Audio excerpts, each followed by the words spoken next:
These blues in my pocket, I look like a crip. Shit was crazy, growing up like 80, came up off a zip, gon' go out blazing. Nigga try to play me, I'm coming off the hip.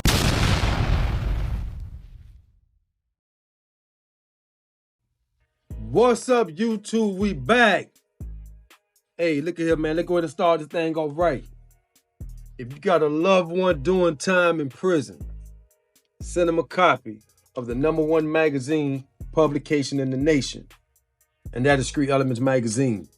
I'm going to say it again. If you got a loved one doing time in prison, you send them a copy of Street Elements Magazine. This is our Latino issue. So if you got some Latino brothers and sisters behind the walls, you send them a copy of Street Elements Magazine. Man, hit that like, follow, subscribe button, hit the notification button.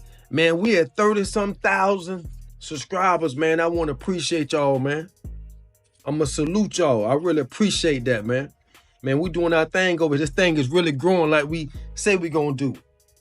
So, man, we gonna follow back suit, man. You know, the last time we left off, man, you know, Detective Norman came in there and arrested me in Danny's office, right? And I would say, look at this shit. When he walked in the door, me and Sion sitting on the couch. When he walked in the door, I looked up. I see, look at this shit. It's just like out of all people, he show up, right? I said, boy, look at him. Time to go lay down. So me and my cuz, we end up going to Orange Road because they locked him up too. We go to Orange Road and we go through the little processing. You know, I thought about running too, man. I ain't gonna lie. When they had the handcuffs on me, I was thinking about, man, how can I get away from these motherfuckers? You know, I was really thinking, man, I probably can get away from these motherfuckers, boom, boom, boom, but I ain't even want to run no more. At that point, I was ready to go, you know, face the punishment for what I had done, you know. So they go ahead and take her to Orange Road. And me and Sion, we actually go in the same cell, you know, that night when they process us, because he had a child support warrant. And so they booked him for that. And Danny came and seen both of us that night. And he was telling me he don't know how much the case gonna be, this and this. I remember I told him right then, man, look at him, man, you think you get me 10 years? I mean, that first night when he came and seen me, after that flu, I just said, man, you think you can get me 10 years? You know, because at that point, I was ready to go do 10, you know? But I didn't end up using him because I feel as though he the one had something to do with that whole little situation right there. And I just eventually said, nah, we ain't going to do no business, you know? Let me go ahead and get that retainer back, and I'm going to use that on somebody else. And that's when I ended up using Mark O'Brien. You know, I got him as my attorney. Shout out to Mark.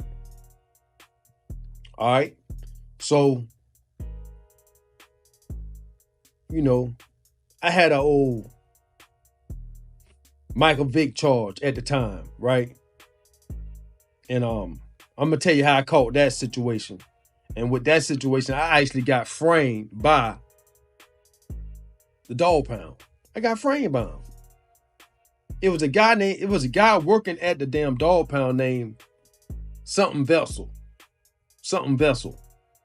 And his uncle used to have gang dogs. So he used to work at the dog pound, but his uncle got gang dogs. Now, how that makes sense? So that's a whole nother story. I'm gonna bring that and tell you how these people play. They play hardball too now over there too. But anyway. So that's, I got that little situation going on too. So that's on me. So I got my violating probation. I'm on state probation for a RICO charge. I violated my probation. I got the during Michael Vick charge on me. And now I got the 4 bricks up here in Ocala, Marion County. I'm like, man, whatever. So I go to court on the dog charge. They end up turning it into a misdemeanor. And then I had end up just going back to prison on my little violation. So I sit in the county maybe like that happened in October, November, December. By January, boom, I'm gone. I'm going back up the road.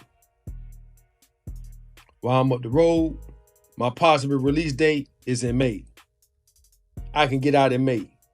I'll be done with everything with the state in May. So that's my possible release date, right? But I'm saying to myself, man, I ain't gonna get out, dog. You know I ain't gonna get out. But that's my possible release date. I'm gonna be gone. I got locked up in November. December, I'm going to court. January, I'm gone. I possibly can get out in May.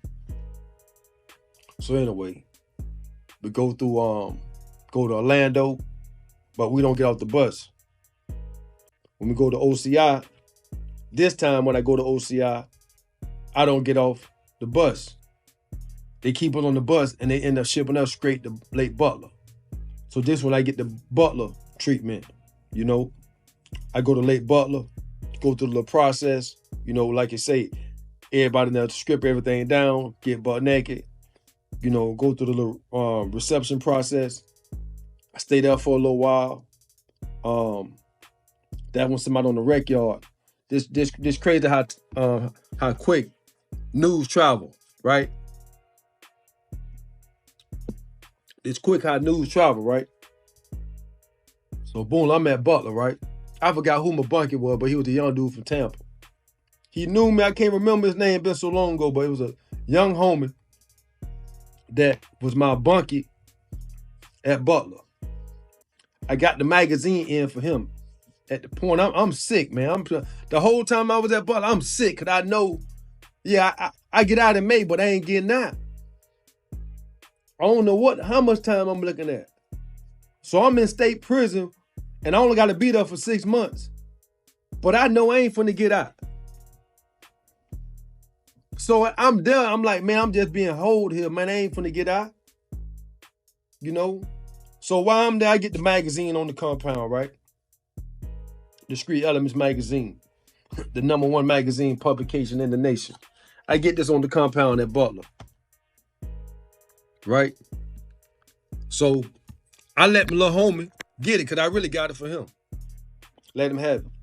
We go to the rec yard. He go out there with it. He's showing it on the rec yard. Everybody looking at it. Everybody looking at the Street Elements, right?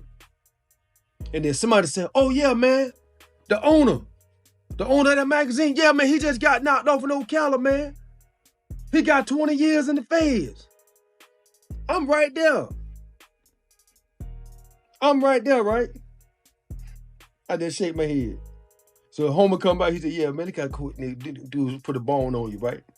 I said, yeah, man, there ain't no pressure. Don't answer, ain't no problem, man. But that dude was already telling me that I got 20 years in the Fed before I ain't seen a magistrate or anything. They already know how much time you gonna get. You know what I'm saying? That's what dudes in the street do. They already calling out how much time you finna get when you catch a case, you know?